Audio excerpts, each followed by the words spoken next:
paper magic will survive like the heat death of the universe, and will... Oh, it's a smuggler's copter. Would you like to crew this? And then it crashes because they don't understand arithmetic. All your cards belong to me. 2 minutes into macing him in the eyeballs, I switched to pepper spray. He's like, it's all right, refreshing. And went back to the mace. Magic is dying. I'm done. Selling everything. I might be a hoarder. And yes, I don't have the crayons or glue to explain this to you right now. What, are you gonna die twice? Oil will be worthless before magic cards will. Well, okay, Dr. Man. That's Mr. Dr. Professor Jason.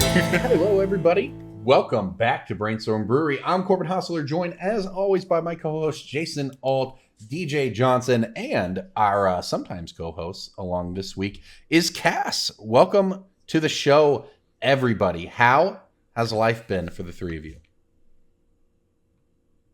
I have returned from the depths of hell intact. I had COVID. It sucks. Still don't have a taste or smell. Don't recommend it. DJ was sick for a while, and then just you lost your taste and smell out of nowhere, right? Yeah, from what I can understand, it's like it happens a few days after symptoms. Weird. That never happened to me. That sounds unpleasant, though. I'll give you that. Jason, what about you? What's new with you? I don't have COVID. Good for you. For you. That's new? You've had COVID for 2.5 years, and now you don't? That's huge. GZ. I'm so happy Congrats. for you. Congratulations. You got over your long COVID. I got over long COVID. I had brain fog, and apparently I'm on a podcast. That's what they say. That is a How symptom of long COVID. embarrassing. Imagine being like, a I have a long COVID. podcast. I'm a white man on a podcast. Could you guess? When we started doing this podcast, Jason, no one had podcasts, man, and we got looked at weird for having podcasts. Yeah. Now everybody Now has a everybody podcast. has We a were podcast. ahead of the Only curve. we have a podcast whose listenership has declined along with the increase in the popularity of podcasting. That's something we can be proud of. Sure, if you say so. Anyways, Cass, We are welcome. providing listeners to other podcasts by people turning this podcast. That's what we're doing. That's what we're doing. Cass, welcome to the show. We know no one's going to turn you off. That's why we brought you in here to save this episode. What is up with you? Not much. People say that I should let the guests talk more. What do Jason, you I will think lift about you over that, my Cass? head and throw you into the sea. What is dead may never die. I've been good. I've been doing a lot of nothing. I That's just great. finished working SCG-Con Baltimore with Tales of Adventure.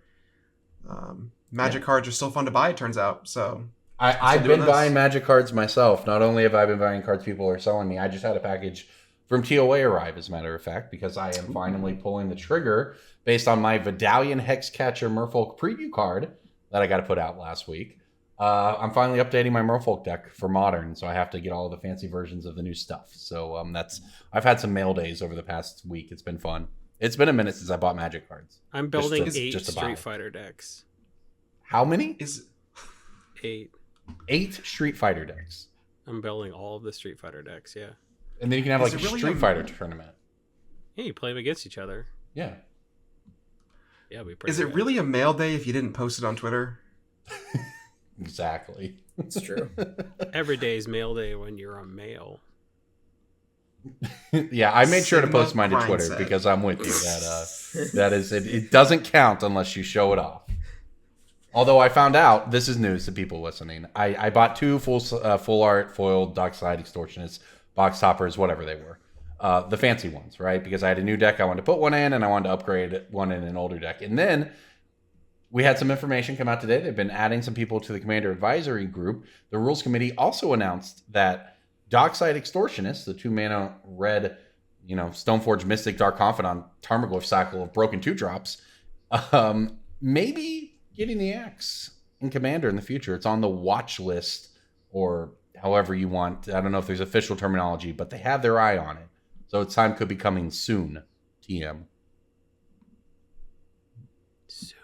I don't know. Jason, where are you at on I guess treasures, but by extension Dockside Extortionist and EDH? It's not a fun card.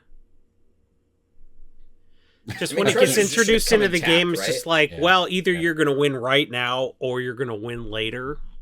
So please just win right now, because like the amount of advantage you're going to get. Nobody's ever like, man, I guess I'll cast Dockside for 3 so I can cast the spell a turn early. It's always like, That's- well, That's the best mo for Dockside Extortionist is Pyretic Ritual. That's right? where it gets to, I mean, that's once your table, I mean, it's interesting, right? Because with Commander, everything evolves. But yeah, I mean, Dockside and my tables is not always, it's not necessarily a get 9. A lot of times it does get played on turns 2 or 3 to get a couple of treasures for your next turn, which is a pretty reasonable use of Dockside, It's which a also profoundly lends boring card. Well, yeah, I agree, and it lends credence to what DJ said. If the treasures came into play tapped, if all treasures everywhere came into play tapped, they would be better for the game. 100%. I think Dockside Extortionist is representative of a problem that I have with Commander mindsets these days. Where, like, Dockside Extortionist isn't the problem. Like, cards like Mindslaver aren't actually the problem. It's the fact that people in Commander just, like, they have to do the most optimal thing at all times. Like, if I have the good card, I have to play it correctly. Magic players, yeah. I have a slow bad Goblin Tinker deck that I love it. It's my favorite deck. And in that deck, I have cards like Krark-Clan Ironworks because they're incredibly powerful. And I've been playing games where, like, I have Krark-Clan Ironworks, Scrap Trawler, Mirror Retriever. I have the combo. And I could just, like, demonstrate a loop and be like, yes, the game's over, let's go home. Mm-hmm. But instead I'm like, I'm going to draw, like, 6 cards, play a Steel Hellkite in your Battlesphere, and say go. Like, you can just choose to have more fun in a game of Commander. And Dockside Extortionist is a fine card if people just, like, live in that reality, where you use it to, like, play your cool stuff. Huh. That's, I mean, that is we're getting into, like, 75% theory here a little bit, right? Jason, No. the idea of where do you choose to make your concessions to fun? You can do it at the table like that, where you don't combo people out, or you can do it in deck building by not putting them into your deck, right? Which is where we get into 75% theory. I stopped cards that I think are boring. That, like, that for me, it wasn't. You don't have to assess power level. You don't have to be, like, objective and, like, oh, this card, it does this. It's this much on the EDH Rec Salt survey. It's like, man, when I draw Ristic Study, I don't really want to play it. I've gotten to the point where, I mean, Channel Fireball events made a scale of 1 to 10. Now they got bought, so Am I next? I'd love to be bought by Fingers TCG. crossed. people who try to make objective power level scales for Commander tables at in-person events objectively get bought out as companies or individuals. That's just it's true. I mean, it's factual. I think a buyout would be good for me. Because MTG Finance personality saying buyouts are good? If I got a TCG player buyout money and Corbin didn't, I would never stop laughing. except you get the monkey's paw curls and you get yours all in Puka points. Yeah. Oh my God! Imagine if Jason got Puka points in 2022. If I knew how to log into Puka Trade, Jason, and I knew literally Give me the anything about it, points I they would gave give you everybody Puka but points. me I on would the podcast. give you yeah. Puka points. Yes. Incredible. Yeah, Puka Trade came on our cast and they gave Ryan, Marcel, and Corbin a bunch of Puka points and they didn't give me a goddamn thing. The first time I listened to this podcast, actually, I remember I was listening to the podcast. This was like, episode 70 or something. I don't fucking know. It was a long time ago. And I was like browsing Puka Trade's, whatever their commerce tab was. Mm-hmm. And y'all were like, this is the pick of the week. And I was like, I'm going to add 20 of those to my want list. That was humble beginnings for me. And those savage summonings are still in your closet today. Something like that. That could add $18. Sure. I think I was doing it well before that. Like, oh no, that timeline. Yeah, I might have bought Savage Summonings and gotten fucked. Oh, yep. That was the Ryan Bashar trap card back in the day. Yeah. And I told him, no, don't do that. They And were then I going to said use it to something play, really dumb. to play, what was it? Aetherling? I was like, wait a minute, I just remember being like, wait a minute, don't we already have that card? And isn't that card, like, not played? I mean, Overmaster's like $20 now. Do what? Overmaster's like $20 now. Yep. Sure.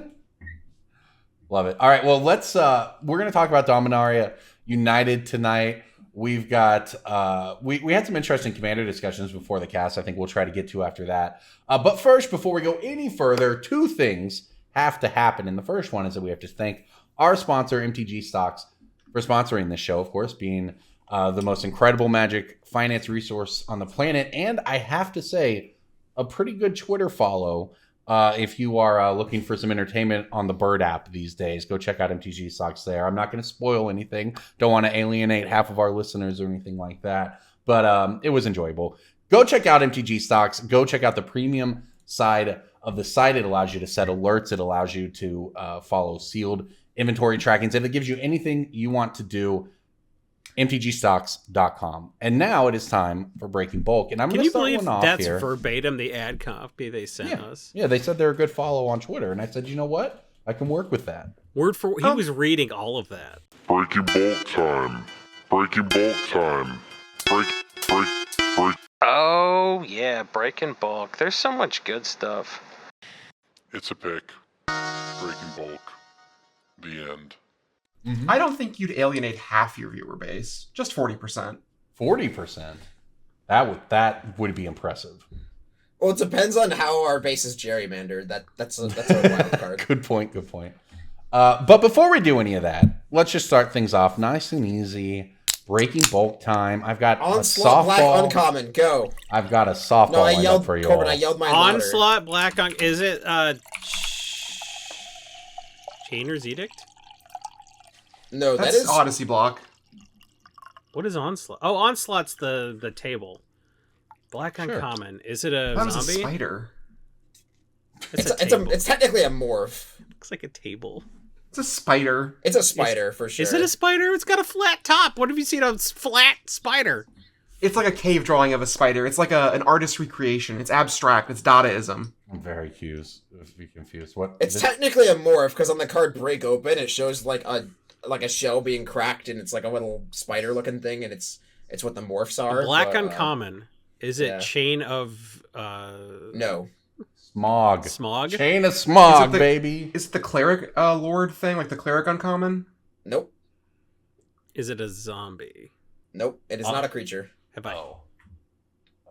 It's not a speakable symbol. That's Scourge. I know. It's Scourge. Urge. I said Scourge like one time 8 years ago. Yeah. No, you said True. Scourge. No, you didn't. No, it's very much turned into like in Borat. He's like my wife, and then Doug Yeah. Benson goes my wife, Yes, and now it it's is. my wife forever. It's Every time DJ Scourge says or whatever Scourge. we've mythologized it into. Sure. Yep. I also have no idea what this card is. I don't have any clue. I what's know in that Onslaught. set though. Yeah. Nemesis. It's a black. No, Massacre. it's not No. a creature. It is not a creature. It has Is been it reprinted a couple times. Blackmail? It is blackmail. That was Onslaught. Nice. It has braids on it too.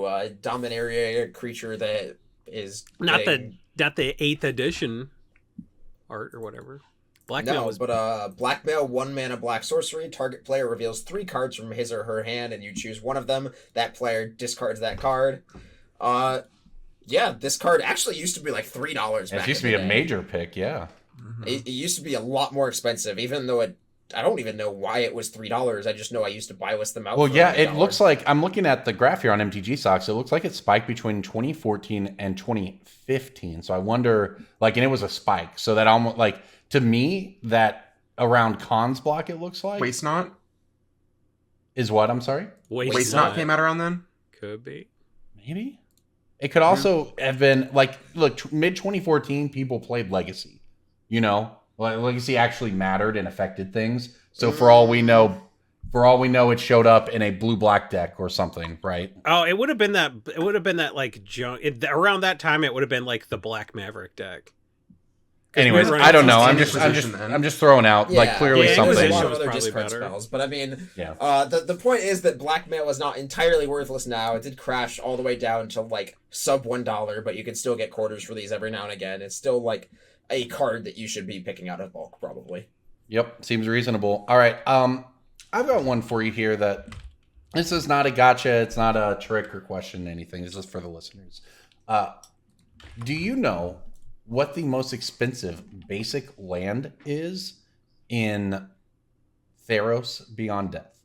These are the Pokemon lands, as people called them at the time, the full art lands from Theros Beyond Death. Plains. Forest. It's not plains. It is not plains. It's probably swamp, I'm guessing. Oh, actually, yeah, that's a good one. The answer, surprisingly to me, is forest. Oh. Yeah, you Look got at me that. go. That was your first instinct was correct there, Cass. That actually is very surprising to me. Like Jason mentioned, plains. I think the planes look pretty good. It is a third of the price of the Forest. Yeah, now, the the planes is foil super prices are a little closer, but even there, it's still cheaper than any of the others. And it goes, Forest is at the top, though, which is interesting to me because typically when it comes to land-based things or ramp or that sort of thing, green has more options than anything else. So you don't necessarily, always see the green part of any given cycle when it comes to mana ramping do better because there's always there's also more the options. fact that like islands have just always historically had a tax on them. Yeah, and the island islands- is not there. Yeah. Forests sell as well as islands these days. Like, people play as much green in Commander as they play blue. Right. Yeah, it makes sense. I mean, even Also, think about the way that these basic lands are used in Commander decks, right? Like, if I'm playing a blue deck, if I'm playing mono blue, sure, I need like 30 islands, but mono blue is like not that popular in Commander. right. It's unfun or whatever, but like mono green is, green white is. Like when I play blue, I want to play like Grixis, or I want to play some 3-color shard where I get a bunch of duels. Yeah. But like, my There's certainly Omnath, so you can talk Yeah. like any kind of Omnath probably, but like I'm thinking original Omnath, the Locus of Mana one, that's a mono green type commander. And then you even talk about like Angry Omnath, right? That's a very forest heavy deck. So maybe there's something there. Forest decks, where like green ramp decks do need an amount of basics when you're running a bunch of cultivate type effects. So there may be something there. But yeah, I just thought that was an interesting note I wanted to share with listeners at home. Breaking bulk style. Jason, what do you got? Oh, I can go? Sure, buddy. I have a blue Saviors of Kamigawa common that is worth $1 for each of its 2 printings. What was the set? I'm sorry, you said a blue uncommon? Saviors, a blue common Blue from common Saviors from of Saviors. Kamigawa. is it a Idea- hand size changer? It is not a Ideas hand-size Unbound, change. or did that not get reprinted? Could be Ideas Unbound was I that don't remember what Saviors? set that was from. It's Yes. not Ideas Unbound. No. Because it draws 3, which Boomer, gives you Boom- two I hands. think. the boomerang from that set, the arcane boomerang. No. There were 2 It's, like, arcane freed boomerangs. from the reel. Yeah, it's freed from the reel. Oh, it's freed from there. Ideas Okay. Unbound is Saviors, though. That just got its That was a second good printing, guess, didn't it? TJ. In M25, so no. Well, it Or was a secret layer. A25. A25. Oh, was it A20? Whatever, the 25. Yeah, Masters 25. It's a secret layer card now too. I think. Is it? I didn't know that. It's this card got some hype when I remember this card in particular with, I don't know if there were other cards that also made anything, but when Archelos the turtle came out, this card was Oh, that secret layer printing is wild. yeah, this Yeah, card has plus, kind of who's got some combo the potential. commander that doubles your mana. Kinnan? Kinnan, yeah. Kinnan Yeah. by the blue green one. That's right. That's the other one that it was. It just there are a lot of commanders that you benefit from untapping and begin to untap. Anything that produces more than 1 mana for a mana is very good. So, Yeah. I mean, that's one of the cards. We'll get to this later. But speaking of turtle, but there's a sweet new artifact in Dominaria. I yank these I'm out of excited bulk for. all the time. I'll pull a quarter. I don't care. And I see a $2 bill in there. I'm pretty excited. Yeah, exactly. You can also do silly things with like Arcanus the Omnipotent. I have not seen that card. Card in a barely needs help. long Like you can draw time. your whole deck That's with Mind sick. Over Matter. Ooh, I remember that card. Well, you do That's that. less cool than paying like 6 mana to draw 18 or whatever. Yeah, I took Drawing your whole Mind deck Over is less Matter. cool than paying 6 mana to draw. I took Mind Over Matter out of my Azami deck. We were just talking about how you can make gameplay decisions to make the game more fun. Yeah. I like run Jason. I Helmet do like Possession in every listen. single deck. I like Jason. I do like. I'm going to give Jason honest praise here. I really like the 75% deck building theory because if I'm at a table and someone says, "I could kill you all right now, but I want to keep having fun," and then they don't do that, me personally, I'm kind of over that game because I feel like I was supposed to have lost and I didn't. Yeah, And and then therefore- now you're That's the point. condemned win- to purgatory. Any win at that point is meaningless. Just kill me. The point of Commander is to play with your cool cards, though. Yeah. To play another game. But if I'm not putting the cool cards in my deck, then I don't get to play with I them. can't do it. I can't have a game Oh winning yeah, combo no, in hand yeah, I and see not what you're play saying. it. Yeah. Yeah. Like Mindslaver is my favorite Magic card, but I'm going to take someone's turn and then play it better for them. Killing people. That's with the- throw I've combos. never victory. mind slavered somebody and not had it go so horribly for them. Listen, here's the card more people, I'm just there's a freebie out there for everybody playing Commander at all. Put Emrakul the Promise into your deck. Yes. It will cost you about Anti-milling seven. tech? it will cost you about 7 mana to cast that thing midway through that game, and you're going to blow somebody up. And also, by the way, you get a 13/13 Flampler or whatever, right? Like, put Emrakul the Promise in nearly every commander deck. It's that good. Cut your Mindslavers, play your Emrakuls. Worst fears. Put worst fears in. Put Mindslave. Do it all. Put Mindslaver in your deck because you can bring it back with the ready. Already, yeah. Academy. I have Academy Ruins. Some people with Mindslaver in the past. I've been never feels bad. I've been for me. Goblin Weldering shit back I've since the 90s. I've been Mindslavered before my Selenia deck, and they just played my commander and killed me. Yeah, because you can pay life, the, right? Yeah. Back in Standard, they were playing Mindslaver for the Splinter Twin Mirror in Standard because you would just win the game if they had even life and a Spellskite, and you could put anything on the stack. Yeah. But actually, Mindslaver is how I learned how to play Storm in Vintage when I was young, because I was playing Slaver Control, and I would just take the Storm player's turn, and I would just like puzzle through it and figure out how to play on someone else's deck. That's one way to learn Storm. What a nerd. Yeah, I was a fucking nerd. Can you imagine bringing Storm to a tournament and like someone who doesn't know what your deck does just Mindslavers you? Like game Hey, one. you know, if you steal someone's backpack, you can do 2 homeworks. I never did my own homework, I'll have you know. I just stole a bag full of free homework. I graduated high school with like a 2.1 GPA. Goodness. Your Man, teacher said you would never amount to anything, and now look at you. You're guesting on your favorite podcaster's favorite podcast. A podcast, for sure, yeah. All right, Cass, you have the honors of the last one here. Finish off Breaking Bulk. So my Breaking Bulk is an uncommon originally from Boundaries Crossed and was reprinted in XY Breakthrough. It's a Pokemon card. Okay. And, I'm going to go with Raichu. Why would Raichu be bulk? It's a rare. There's a lot of common uncommon Raichu. Sorry, I'll make it clear. It's a trainer. Oh, Blaine. Blaine's Secret Quiz. No, Blaine wasn't Number originally 3. in... Number 3. You're embarrassing yourself, man. Blaine's Secret Quiz number 3. I'll just tell y'all because you're not going to get it. It is Town Map. This card, which for the entire tenure of its standard legality was unplayable outside of like, you know, meme decks. All the card does is it uses a card in your hand to look at your prizes. Turn them face up. That's all it does. And for some reason, this card is selling consistently at $4 for both versions.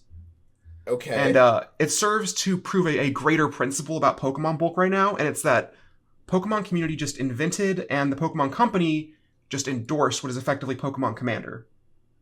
It's called Gym Leader Challenge. It's 60-card singleton monotype, black-white forward. So all of your modern, quote-unquote, like your last 10, 12 years of Pokemon Bulk just has $4 or $5 cards in it. There are rares that are non-holo that are like $30 now because of this. I only have Pokemon cards from before Black and White by a lot. Do I get a play? If your Pokemon cards are WotC era, they're worth nothing unless they're worth thousands of dollars. Fortunately, I actually have the thousands of dollars ones, but I don't have any for Gym Leader Challenge though. So this card is effectively like Spellbook, right? Like that's what this is. And like every deck in Gym Leader Challenge plays it. I don't think it's good. I'm not an expert, but I don't think it's good. But yeah, like it's a $4 uncommon that it generates dopamine. Yeah. I'm someone who, you know, did a little bit of Pokemon vending around that era, and I had like 15 of them. Because it was nothing then. And, you know, this is just one example of dozens of cards that are like this now. Interesting.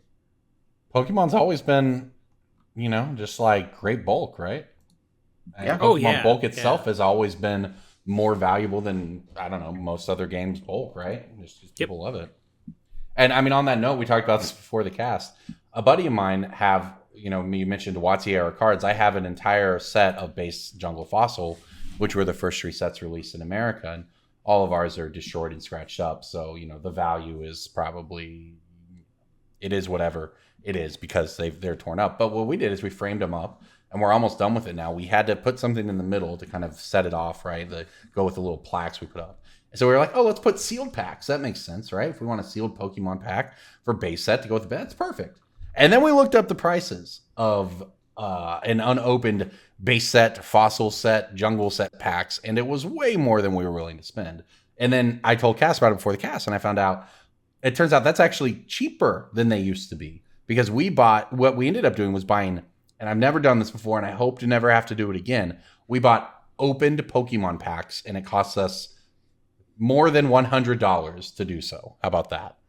To get 3 opened, empty Pokemon packs. But you know what? We got what we needed. But yeah, I mean, so what's up with Pokemon? You know, we've talked about it on this show occasionally. We talk about other games, and we have lots of discussions. Where do you see Pokemon going from here, Cass? Just in a sort of general sense after the pandemic boom and all of that sort of stuff, for anyone who might be interested or have kids interested.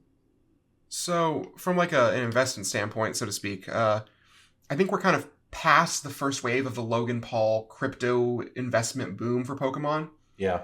Like, you know, we're not seeing $100,000 slabs sell regularly. Like, they still exist, I'm sure. I'm not actually sure if $100,000 slabs exist, but on the whole, the high-end stuff is cheaper, except for the, like, truly holy grail things. Like, there's a Giovanni scheme card that was given out as, like, a special promotional thing in Japan, and, like, copies of that card are $10,000. They're never going to get cheaper, but, like, Gold Star Pokemon are cheaper than they were at the height of the pandemic prices.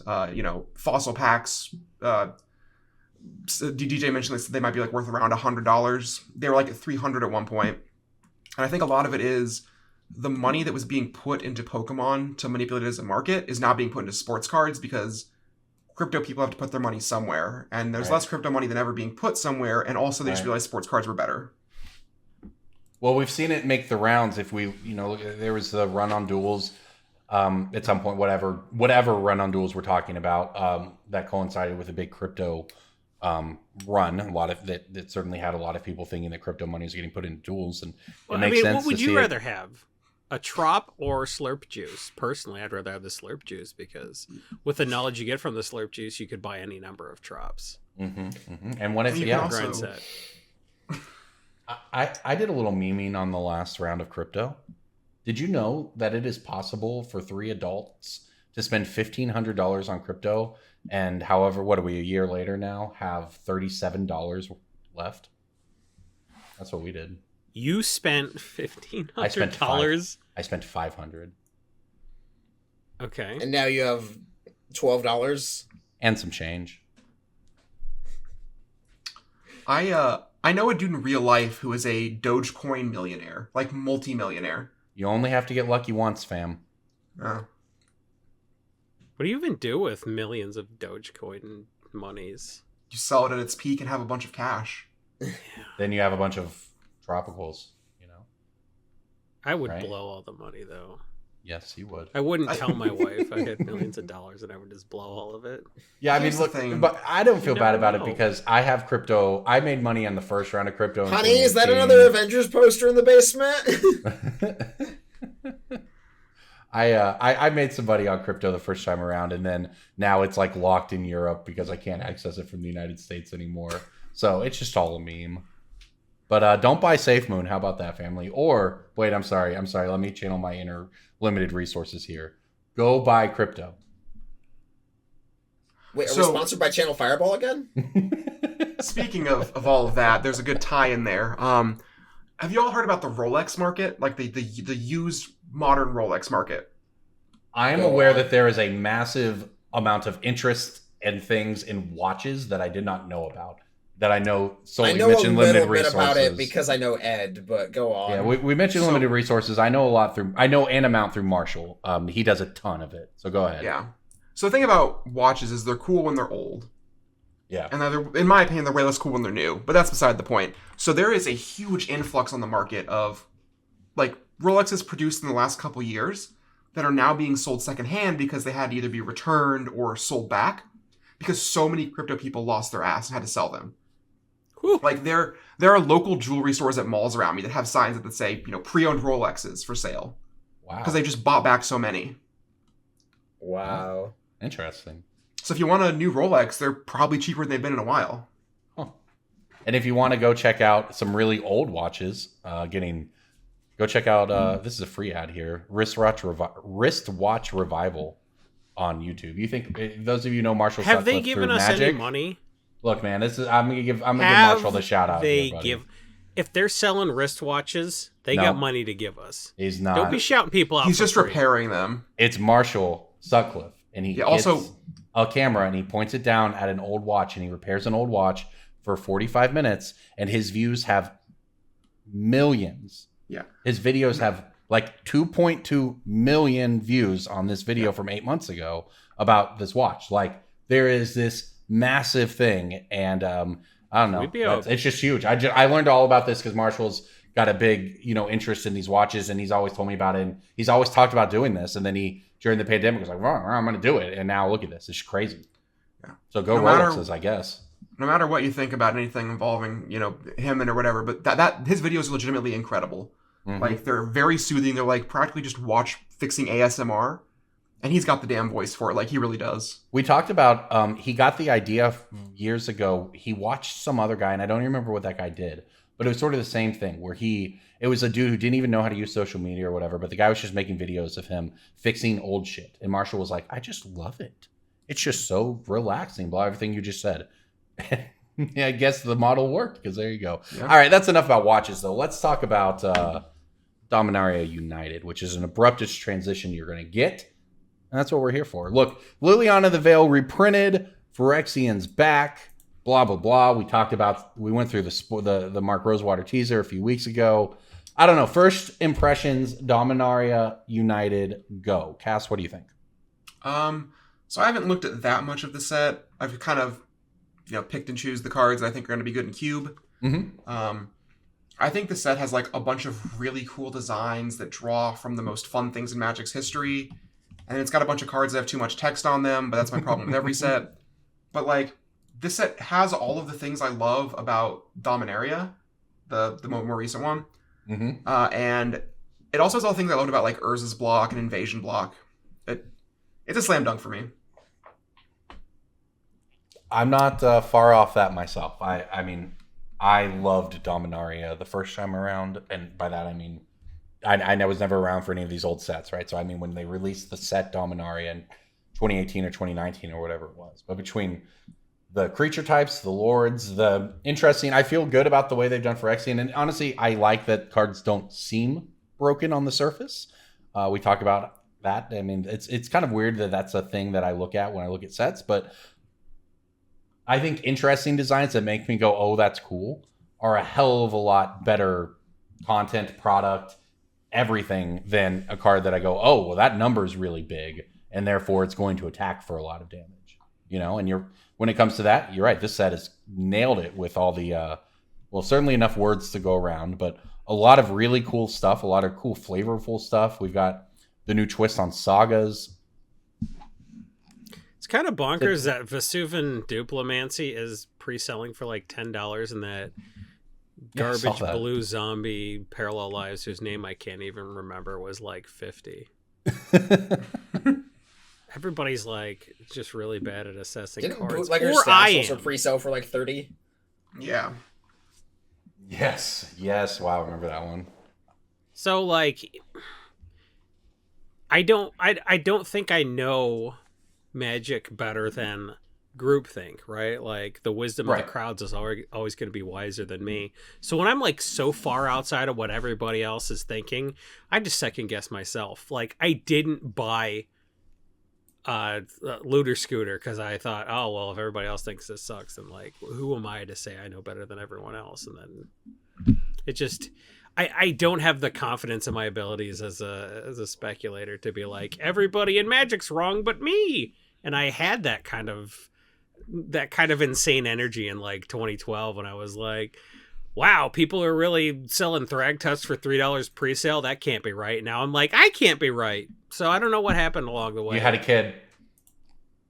Oh yeah, that's true. Listen, now you're wrong. I'm risk averse now. Yeah, now you are wrong all the time, Jason. You have something to lose. Yeah. This is my kid's college money I'm gambling. Before it was like, well, I'm going to say, obviously, I was a big fan of the Vidalian Hexcatcher, the classic Merfolk Lord here, but they did a good job with the other set in the cycle too, right? We have a Goblin Lord, which people think is very good. We have an Elf Lord, which seems pretty powerful. We have a Soldier Lord for white, which seems pretty good. And we have the classic Black Tribe Clerics. Yeah, remember all those Clerics in Dominaria?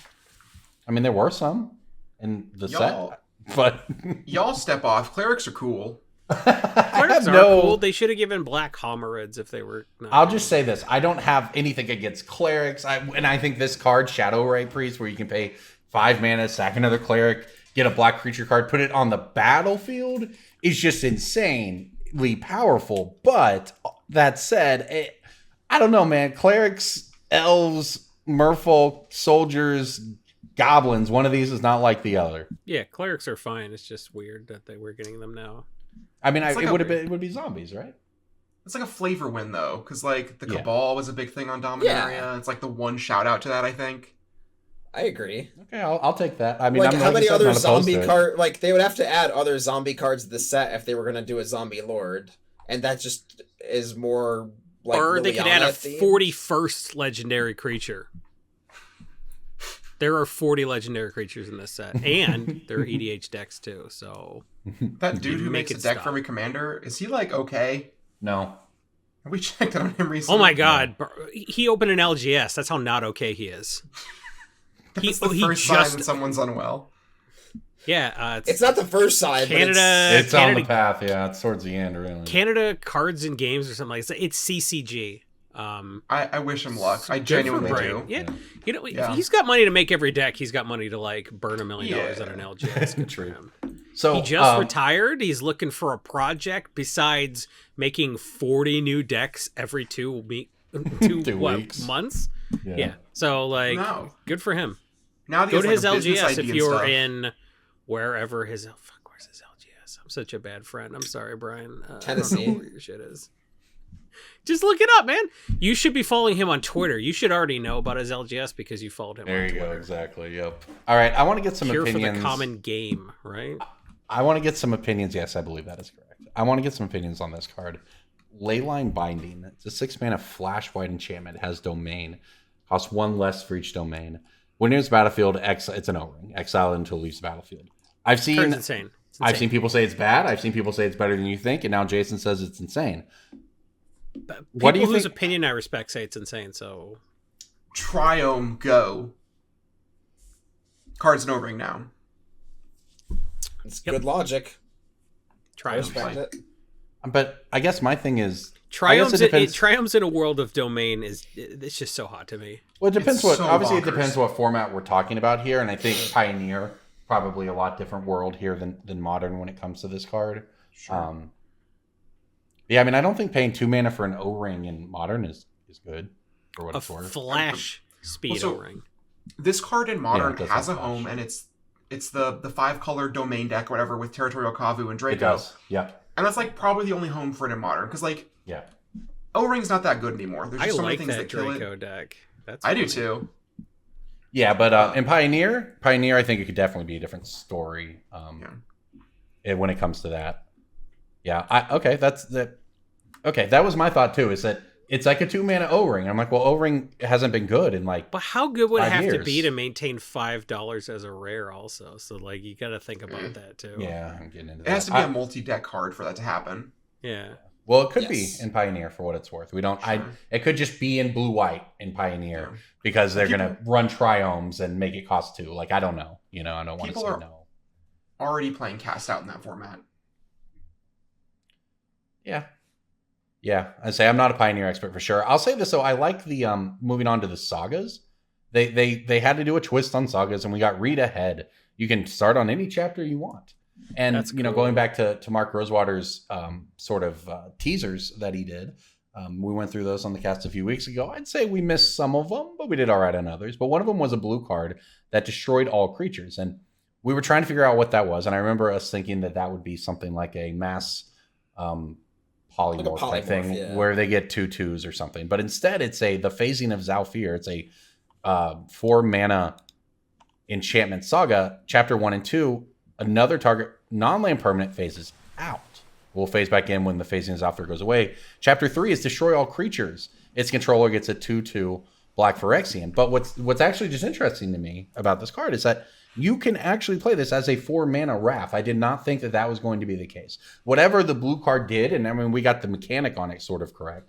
I didn't think it was going to be, you can play the blue Wrath in your blue-white deck, I don't know if I consider this a Wrath. Yeah, Like, I hear you. I hear you. Obviously, like giving them 2/2s is not something you want to do. Like, I'm not disagreeing with you on that. I'm just that was the one I wanted to follow up on because I thought it was just a really interesting mechanic. It shows a really cool way of using the read ahead mechanic on the on sagas. Design wise, it is very, very clever. Yeah, It's a Simic card to me. yeah. You can phase out your own creatures and then. Yeah, it's an interesting one. I don't know. Lots of good sets. Lots of good. Just you were right though about the words. I'm looking through the spoiler right now, and there's a couple novels in here. I don't know why they bother releasing the Magic story. Plenty of room in flavor text for about 3 novels, I think. Yeah, when you make 300 new cards every month, you can do the entire love song of night and day on the flavor text. So Relic of Legends is the other one. I teased this one earlier. It's a 3-mana locket. Tap to add 1 mana of any color. Tap an untapped legendary creature you control to add 1 mana of any color. So I don't remember. Yeah, go ahead. On the note of that card, I will say this set has a much higher density of common and uncommon good cards than I think most sets that have come out in the past few years. Like, we're very used to, like, oh, this is the set's $2 uncommon. This is, like, the 5, like, quarter uncommons or whatever. I would not... I would treat this... I would treat bulk from this set like a Masters set. I'll put it that way. Where you just, like, don't get rid of it and then check on it in, like, a year. I understand that most people listening to this podcast probably interact with bulk in a different way than I do. And that might not be conducive to what you normally do, but like if you are the kind of person that opens up a bunch of product and then just sort of assimilates bulk into your collection, I would maybe just take a Sharpie and write "Don't bulk this Dominaria stuff out." And then check on it on the card. Yeah. I think that's pretty reasonable, to be honest with because, like Corbin said, there's a lot of just very powerful uncommons that are in this set that have power crept other cards. Not out of efficiency, but like... Well, but Honor Worn Shaku is the one to bring up here, right? Honor Worn Shaku is a 3-mana artifact out of a Kamigawa set. Champions of Kamigawa, taps to add 1. Tap and untap a legendary permanent you control, untap this. So in terms of power creep, they work a little differently. You can, like... tap a Dark Depths to untap your Honor Worn Shaku. That doesn't work with the Relic of Legends, but the Relic of Legends provides mana of any color. So yes, yeah, I mean I don't know the stats on Honor Worn Shaku off the top of my head, but it's a card that gets played some in Commander, and I think the Relic is, like you mentioned, it's just a power creep version. How is it the opposite of power creep here? Going the other direction. Lots of discussion about Karn the Living Legacy. The Future League was doing some nasty, stinky stuff with this man, and they had to tone him down. Yes. Because this card has been in the discussion for top 5 worst planeswalkers of all time, and it's a Karn, which is wild to me. So it's a 4 generic mana, 4 loyalty, +1, create a tap Power Stone token that can add mana that can't be spent to cast a non-artifact spell. Now, what that means is I saw some people get this wrong. It comes up with his next ability, -1, pay any amount of mana, look at that many cards from the top of your library, put 1 of them in your hand, the rest on the bottom in any order. -7, you can get an emblem, untap. You can tap an artifact you control to deal 1 damage to any target. So you can use the Power Stone token from its first ability to add mana to use for its second one, but you cannot use that mana to cast a non-artifact spell, if that makes sense. But it can be used to pay for abilities. So with that said, I think it's maybe not as bad as people maybe originally thought it might be in those first couple hours, but I have to agree with you, Cass. This card seems like it just doesn't seem, it's just weird, right? Like that should be so much more flavorful. I don't know if flavorful is the right word, but like this just Karn isn't even has mechanically historically special. been a very powerful planeswalker that warps a format towards him, and I guess they didn't necessarily want to do that. No Karn time, Shrubs? But I think the original, not the original, but the 2018 Dominaria Karn didn't exactly make a million waves either. No, it didn't, but that card was playable. That card wasn't bad. Like that card was played in I've run into that card in like Magic Online / Arena cubes and in Historic from time to time in colorless decks. Like that card had a little. I'm with you. That card wasn't great, but it certainly wasn't. I'm going to this go out on a one. limb and say this card is very good. So when it turns out it is That's very fair. good, Yeah, I that's look fair. like a Clever. fucking genius. Yes, And no one will remember but you. So Yeah. I'm just we'll like, have the tape. we'll have the tape.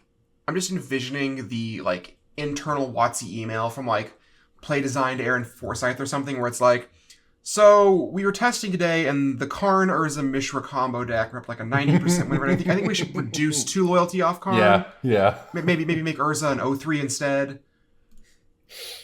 Yeah, I mean, I'm with you. There definitely seems like there's maybe a There was little more great. going on there. Yeah. All right, like- this is the last note I have to talk about, and then I'm welcome to hear any other points about the set. But what are you all's thoughts on Painlands returning? This seems, I could be wrong here, but this seems under the power level of Magic of recent years since When the last I time Painlands saw were them in Standard. initially, I was like, "Ooh, there's going to be true colorless matter stuff in this set," and they're like, "No, There might we be just in the gave you a future, bunch of though. new art you didn't want on There might be in the I- future. cards that were I think perfectly they fine." are Yeah. a very big nostalgia pull, and that is a big reason of why they're in the set. Well, they certainly have the art on the Sulphurous Springs, which is amazing. But they're doing all 10 too, which is really brutal. Well, that's They right. Go had to, look like, the find a way to- original. Go ahead. They had to find a way to put them into Pioneer that felt organic for the names. Mhm. And like, you can't just print 5 into Standard. Yeah. Yeah, that's a good point. And, well, I'm curious. I hope that these are. I mean, these are kind of wrapped up in nostalgia for me because when I started, M10 or Magic or 2010, whatever the thing was, these were kind of like the staple. This is where core set lands were at when I got into Magic, right? And then they've been basically not good enough. I think they just seem much worse than all the other dual lands we've gotten over however many time periods, right? I'm also interested. My first thought was that this was a plant for some kind of colorless mana in the future, same possibly with Karn. And there's a set called the Brothers' War, something about some March of the Metals machines or something. Lots of artifact sounding stuff, which may also lead to some form of return of colorless mana where these make sense. But just getting them into Pioneer also makes sense, I suppose, because that format needs all the mana fixing it can get right now.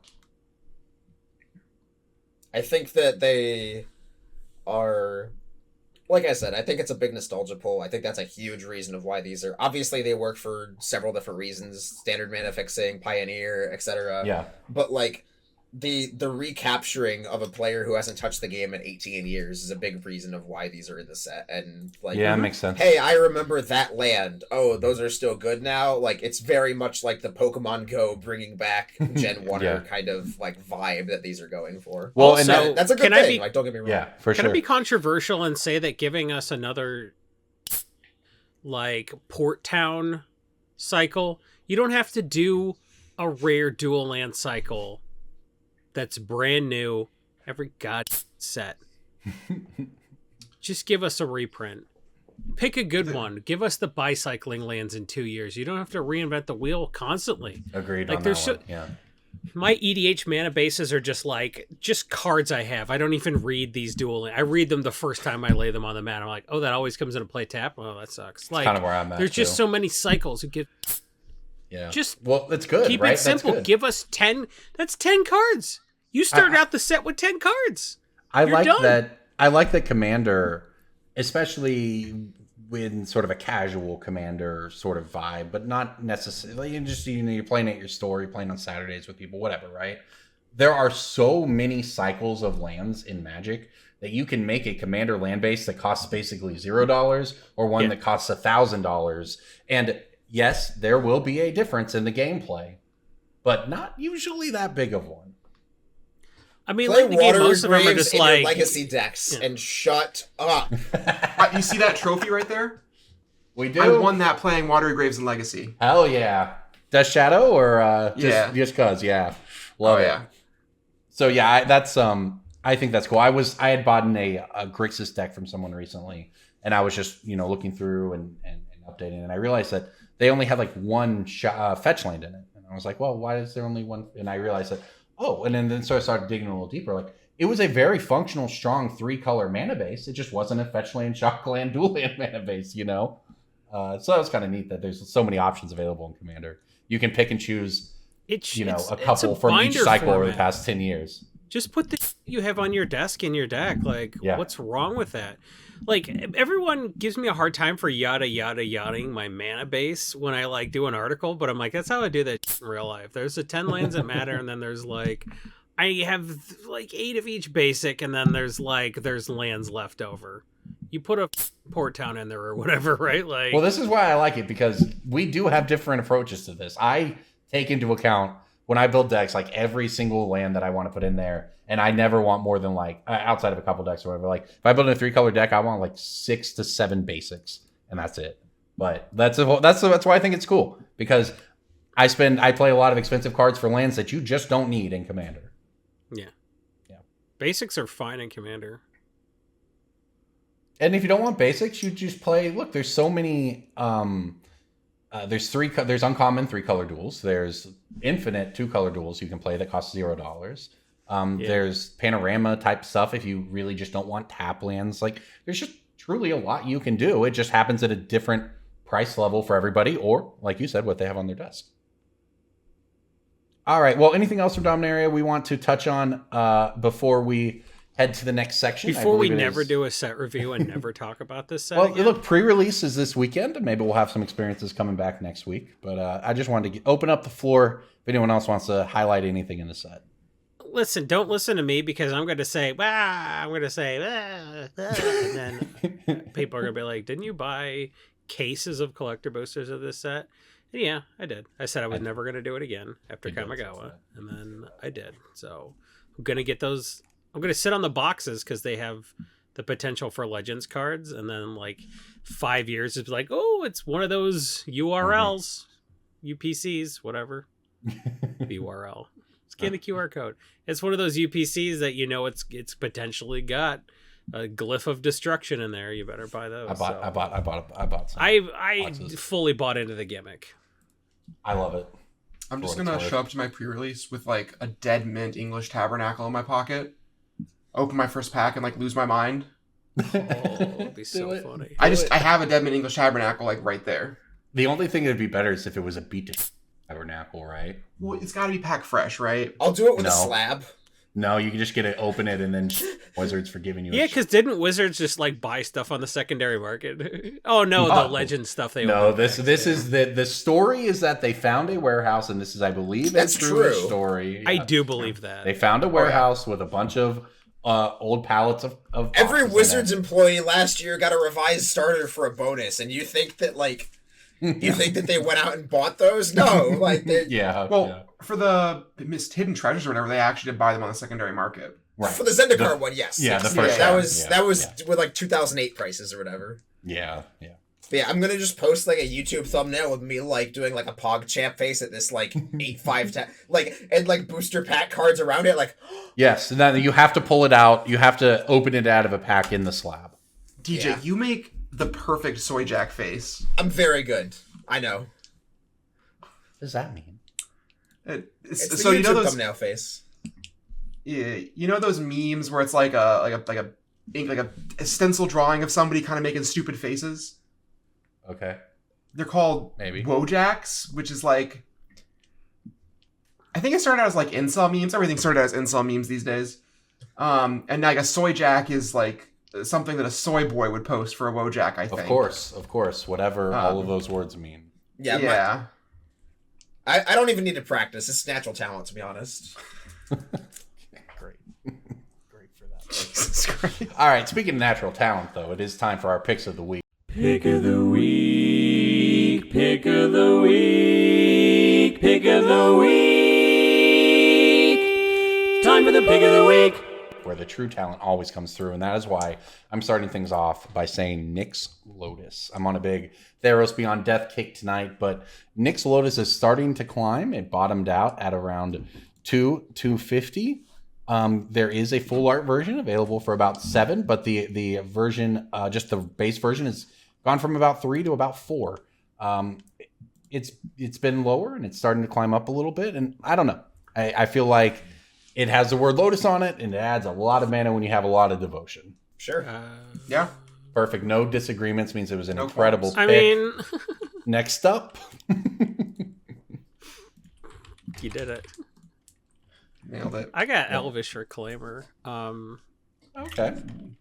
You look at original Windgrace, and it's nutso popular. It's one of the top 10 commanders of the last 2 years on EDH Rec. The They original gave Lord us a new Windgrace. Windgrace, and maybe it's not as good, but like I like it better, and I'm actually going to build it. And I never built a Lord Windgrace deck, so I'm really looking forward to doing land shenanigans. Last week, I said you should pick up. What was my pick last week? Ramonap Excavator or Splendid Last week was Reclamation or Splendid something? Reclamation. Yeah, okay. Splendid Reclamation, yeah, solid. Especially like the EA version for under $2. Like Right. it's crazy. Elvish Reclaimer is like a $5 card, which is just, it's so bizarre. It's so very good. Elvish Reclaimer is a $12 card that is gettable for $5 right now, and I think you should just do that. It's also like very legacy playable. Yeah. Yeah. Like that card Legacy sells for as sure. playsets. It's a good Yeah, card. this card goes and gets like Dark Depths. Like it's just It also a doesn't very get cool- it Guys doesn't creating. get worse, right? This Yeah. card's gotten better since it's been printed. Interestingly, the lands it goes and gets aren't necessarily new, but Yeah, Vamaya's was it fits after in this. right. Well, yeah, Yeah. you're right about that. It's just one of those cards that is sort of is going to get better forever because it's still only going to cost 1 mana to play, and it's it's an still elf. going to go get whatever land they print in the year, It is an whatever. elf. And it's an elf. Yeah, and Speaking it's of $5. Get these for $5. speaking of elves and legacy playability, I have 2 picks of the week, and one of them is a card that I think is very good in Legacy Elves, and it's also just kind of a good commander card in general. Fiend Artisan. Yeah, I love that one. Y'all didn't see it because SCG only posted the top 6 decks from the team open. Mm-hmm. But a good friend of mine, Rachel Feinger, she got like in 8th or 9th place or something with a mono green elves deck playing Fiend Artisan. And the deck only had like 15 elves in it. It's just kind of like a mono green Elvish Reclaimer good stuff deck. Okay. And Fiend Artisan's like $6 or $7, and it's just Yeah. a birthing pod every turn. Yeah. That gets Pair that big. with, pair a small amount of legacy playability with a card that's a bombshell and commander, and you just have like a natural born winner. Also, it's from Ikoria. Who the Ikoria packs? All true. These are all things I thought to myself when I bought a Fiend Artisan for a commander deck not long Nobody ago. bought a Corey. It was crazy. They just Yeah. released a whole set, and everyone's like, I'm Fiend watching Artisan is Tiger a King. really cool card. I'm with the you on whole that. All right, I set's heard a good. second one teased, though. What's the second one? The second one also has legacy playability. Also, is from a set that nobody really cared about or opened that much, and it's probably fine in commander. And it's Minsk and Boo Timeless Heroes. I've Okay. heard very I've good heard of things about this, card yeah. from Legacy. So let's say you're playing Legacy and it's turn 4, and like you played an Uro last turn or something. Your opponent's buried in card advantage already. You play this 4-mana Planeswalker. You make a 1/1 hamster that comes with it. You +1 it to make your hamster into a 4/4 trample haste. Either it stays back to block your Planeswalker or it attacks their Planeswalker. Yeah. Next turn, you -2 your Minsk and Boo. You sack your hamster. You draw 4 cards and you deal 4 damage to something. After you attack them with it. You attack them first, and then you do that. Yeah, it's just you get to do everything.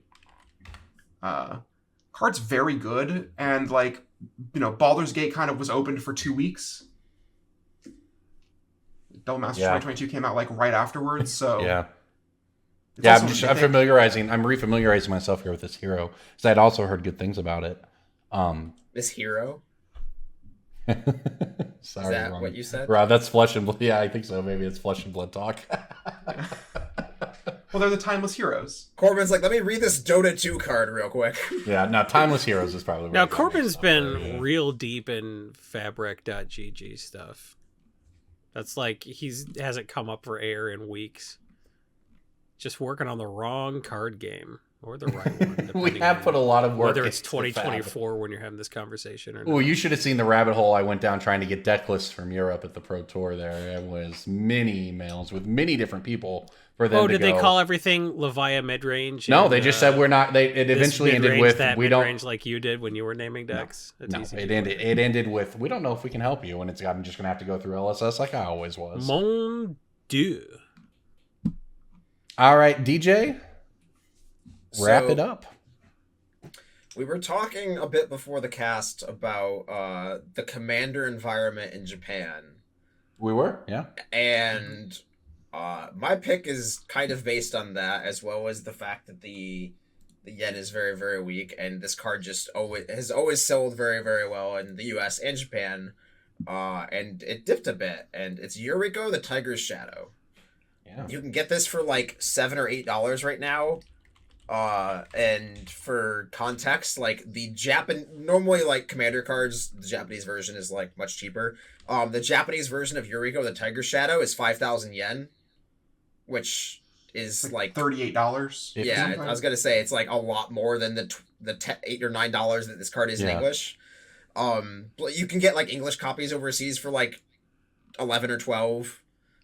Still more than the US version, but like that card is obviously very, very, very powerful. We did just phase out of ninjas, which makes sense as to like why the popularity is decreased, because like Saitaro Umezawa is so early 2022 and it's all about Joda or braids or whatever. But I do think that like the long-term power of this card and the flexibility that it like you don't have to play ninjas, you just play changelings or 1-drops or flying men, and people This is a flying men extra turns deck. I've played against like the optimized version of this deck, and it is a miserable experience because they play a bunch of flying men in the first 2 turns, and then you can basically never stop Yuriko from hitting you since it only takes 1 creature to get through to somebody, and then they just start flipping turn spells off the top of their deck. So yeah, that you can build that deck to be extremely toxic. I'll say that. Yeah, and we're not getting fewer changelings or flying men as the years go by. Like we've gotten power corrupt versions of flying men. For sure. I would expect as long as it dodges into the reprint, Yuriko will be like a $20 card again. This is the card that makes. There's a judge promo of it, right? It's got a couple weird promo printings for sure. But There's saying like the current APAC promo. yeah, I think the one with super sick art where it's like an actual tiger's shadow. Yeah, but that's like it's like an $80 copy or something. Yeah, as long as it dodges like another real reprint, like as long as it doesn't get like triple mastered or whatever, like it goes to 20, I think. Well, this is the card that makes the whatever the 1/1 that is can't be blocked and is unblockable. This is basically the commander that gives that card legs. It's a black drop. It's a 1/1. We've talked about it before. Yeah. Changeling Outcast. Oh no, Tormented Soul. Both of those are true, I think. Yeah. Yeah, I mean, like basically any any flying man that can work with Yuriko, even if they don't fly. All right, well, I think that just about wraps it up. We want to remind people that if you are interested in supporting this podcast or any other podcast, you can go check out Coalesce Apparel. You can get any other podcast? Any other podcast that's all right, on there, of course. If you you're want to driving, support, right? You're driving, you're on your way to work, and then you've got one hand on the wheel, so you have one hand free to click on your phone, even though it's your phone's being held up in one of those cool little magnet things that are pretty great. You can type in coalesceapparel.shop/collections/collabs, and again, real quick on your phone. Once again, slower, because you're at a stoplight and you have time. Coalesceapparel.shop/collections/collabs, and Coalesce is spelled COALESCE. And then apparel, you're good. You were an adult who got hired for a real job. You can spell apparel. How do you spell collab? Can you help me with that one? Is it maybe Corbin? You're beyond help. collab? Maybe. It felt good to give you nothing on that. Do you think maybe it's a collab? It felt real good to just be silent and let you sit there in the uncomfortable silence of a joke that didn't hit.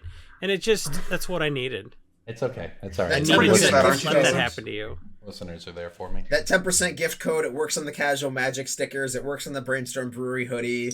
It works on the t-shirts. It works on everything. It's a universal gift code that that's right. gets you and Coalesce is adding new affiliates all the time. So if like your favorite website isn't on there, perhaps they will be later. Perhaps Jason's favorite website will be on there later. Well, who knows?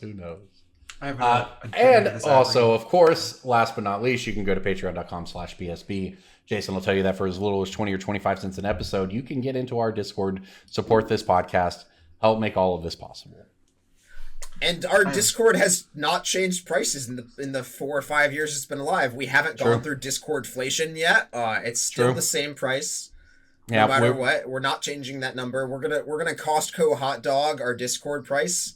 We're there at $1, $1 to get in. It's all easy. of our Patreon rewards will always be Costco hot dogs. Somebody's gonna come up to me, our intern or whoever is gonna come up to me, and they're gonna be like, "We're thinking of changing the price," and I'll be like, "If you change the price of the Patreon membership, I will kill you."